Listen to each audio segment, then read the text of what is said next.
ഈ പോക്ക്, അതായത് ഈ പോകുന്ന യാത്ര ഇങ്ങോട്ട് പറയാം ഗുരുവായൂരിലോട്ടാണ്. അപ്പോൾ ഇവിടെ ഈ വളാഞ്ചേരി എപ്പോഴും ബ്ലോക്കാണ്. വളാഞ്ചേരിയാണ് ഈ കാണുന്നത്. എപ്പോഴും ബ്ലോക്ക് വെച്ചാൽ സിഗ്നൽ തിരിഞ്ഞ് അങ്ങനെ പോകും.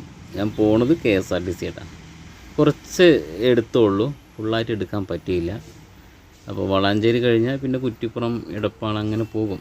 പക്ഷേ കുറച്ച് എടുത്തിട്ടുള്ളൂ. അപ്പം ഫുള്ളായിട്ട് എടുക്കണമായിരുന്നു, പക്ഷേ എടുക്കാൻ പറ്റിയില്ല. അപ്പം അങ്ങനെ ഫോണ് ചാർജ് കഴിഞ്ഞപ്പോഴേ ഓഫായി പോയി. പിന്നെ അവിടെ ഗുരുവായൂരത്തിന് ശേഷമാണ് കുത്തിവെച്ച് സെറ്റാക്കി വിളിയൊക്കെ തുടങ്ങിയത്. അപ്പം അത്ര ചെറിയൊരു ഇതെടുക്കാനേ പറ്റുള്ളൂ.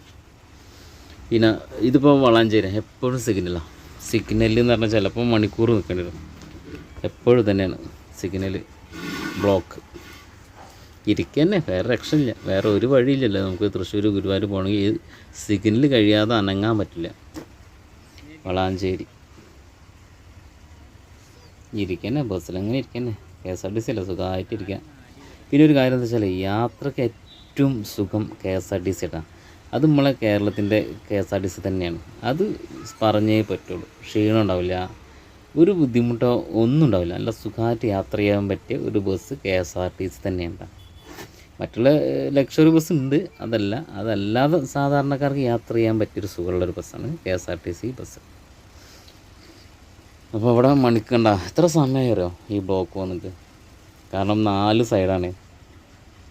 അപ്പോൾ ഇപ്പം 4 സൈഡിലേക്കുള്ള ബസ് ഉള്ളൊരു ജംഗ്ഷനാണിത്. അപ്പോൾ അതാ പോയിക്കൊണ്ടിരിക്കുകയാണ്. അപ്പം ഞാൻ ഗുരുവായൂരിലേക്ക് പോകണം. അപ്പം ആ റൈറ്റിലേക്ക് തിരിയും. ഇപ്പം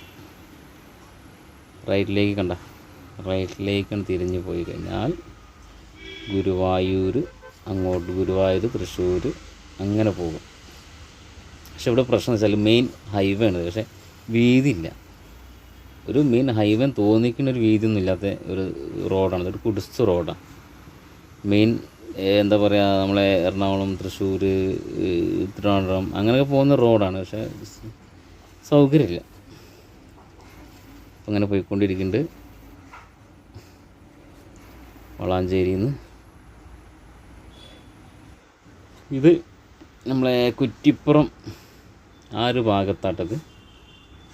പുതിയ റോഡിൻ്റെ പാലത്തിന് കണ്ട, ഇത് നമ്മളേതാ അറിയില്ല, ഭാരതപ്പുഴേൻ്റെ ആ പാലമുണ്ടല്ലോ, അതാണിത്.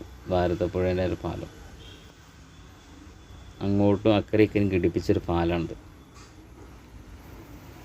മുന്നേ ഒരു KSRTC പോകണ്ടേ. അപ്പം അങ്ങനെ യാത്ര. അന്ന് വേറെ സംഭവമുണ്ട്. ഗുരുവായൂരേക്ക് ഞാൻ അറിയാതെ പോവുകയാണെങ്കിലും അവിടെ അന്നൊരു സംഭവം കണ്ട, ഇതാണ് ഭാരതപ്പുഴ. സെറ്റാണല്ലേ. അന്ന് നല്ല വെള്ളമുണ്ട്. മഴക്കാലം കഴിഞ്ഞൊരു അവസ്ഥയാണ് അന്ന്.